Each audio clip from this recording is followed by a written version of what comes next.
Welcome back, YouTube, to another episode of 10 with Travis, where we take just 10 minutes a day to dive deep into the Word so you can be more equipped today than you were yesterday. In today's episode, we're going to be talking about 1 Peter chapter 4. Yesterday's episode, we ended with talking about how our suffering will just be noticeable to people, and when they see that, they will inquire what's different about us, which gives us an opportunity to share our faith. So the end of chapter 3 talked about Christ's suffering, and chapter 4 goes into our suffering. So just like Jesus' suffering eliminated sin here on earth for those that believe and accept, our suffering also in a similar context eliminates sin as well. So verse 1 of 1 Peter chapter 4 says, "Therefore, since Christ suffered for us in the flesh, arm yourselves also with the same mind. For he who has suffered in the flesh has ceased from sin." So when Peter says cease from sin, he's not talking about completely eliminating sin where we never sin anymore. That's not necessarily what he is talking about. So we're going to jump to verse 3, which describes what the world does. And it says, "For we have spent enough of our past lifetime in doing the will of the Gentiles, when we walked in lewdness, lust, drunkenness, revelries, drinking parties, and abominable idolatries." So right there, Peter lists, and it actually says our past lifetime. So again, a lot of us came from lifetimes of those. But right here, he just lists what a Gentile, or in this context, what a non-believer's life or way of life would look like. So for believers to cease from sin, it's ceasing from a lifestyle of sin. So again, you may have sin this week, or you may sin next week, but that doesn't mean that you're taking the way of the Gentile. You're not choosing to live the will of the Gentiles. You're choosing to live through the will of God. So that's what he's talking about there. It's not necessarily a specific sin or doing those acts, but just the way and the lifestyle that you're in.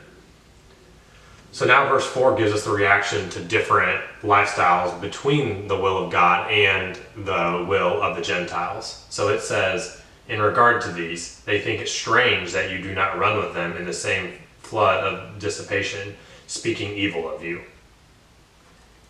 So again, many of us have experienced that when you are not partaking of something worldly, people think you're really weird for it. And then again, this says they may speak evil of you, or another version says slander you.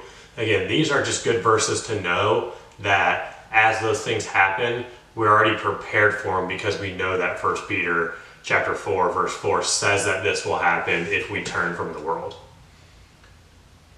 So if you are trying to turn from the will of the Gentiles and you want to choose the way of God, and it's just really hard for you, please reach out to us, because we know that some of these times where you're caught in a sin or you want to break that bondage, with Jesus, yes, it can happen instantly.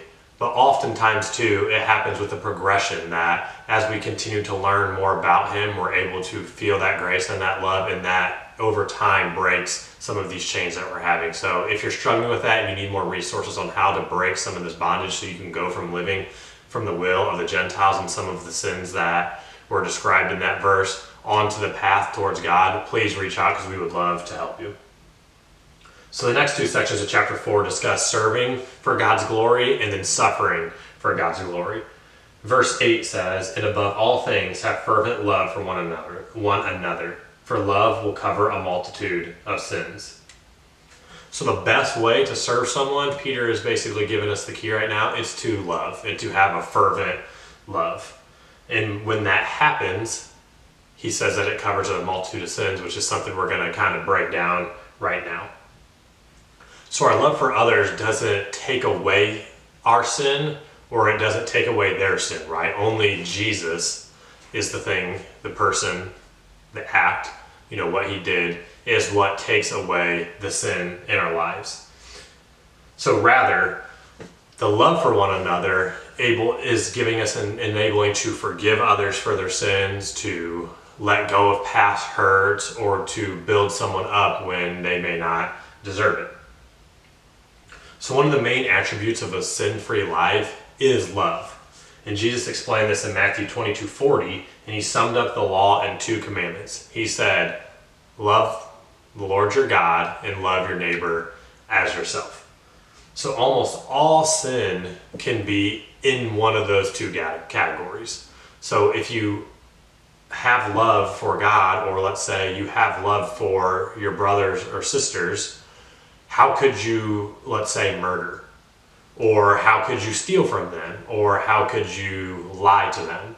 So again, if you have the fervent love that Peter is talking about, you would not murder, you would not steal, you would not lie. And even a better way of thinking about it is, during those acts, or if you were about to do one of those, if you had fervent love, you wouldn't be able to, right? You wouldn't be able to have fervent love while doing one of those acts. That's why it's so important that we have love for one another, because that's what covers a multitude of sins.